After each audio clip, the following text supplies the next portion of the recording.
Bonjour à tous les passionnés d'art comme moi. Je m'appelle Caro Brousseau, artiste peintre professionnelle et propriétaire de l'entreprise Palette Nomade qui offre des ateliers d'art à domicile et en entreprise pour des groupes de 4 à 10 personnes. Aujourd'hui, je voulais vous laisser savoir que vous offrir gratuitement des micro-capsules informatives sur différentes thématiques concernant l'art.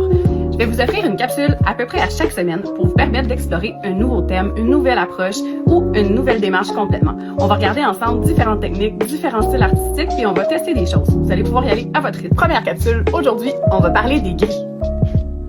Les gris ont vraiment toute leur importance dans les œuvres qu'on crée. Les gris vont venir apaiser nos toiles et donner un peu d'espace et de tranquillité dans certaines zones de notre projet. C'est pour ça que c'est important de connaître et quand je dis gris, je ne veux pas dire blanc et noir tout simplement, ça va beaucoup plus loin que ça. Puis je voulais vous le montrer aujourd'hui.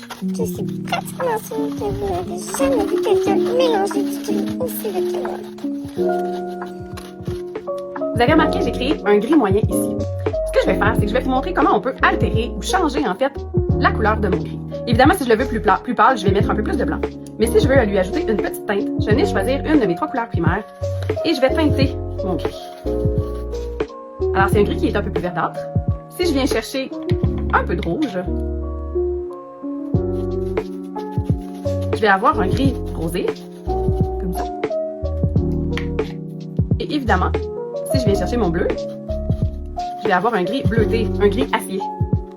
Et juste avec ça, j'ai quand même différentes nuances que je peux utiliser dans mes projets. Là, vous allez me dire, c'est quoi l'importance d'avoir différentes teintes de gris? Gris, c'est pas grave.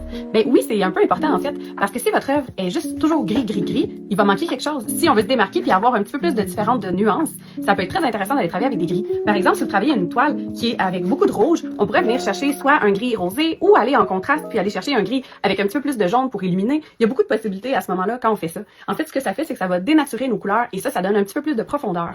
Voilà, à la semaine prochaine!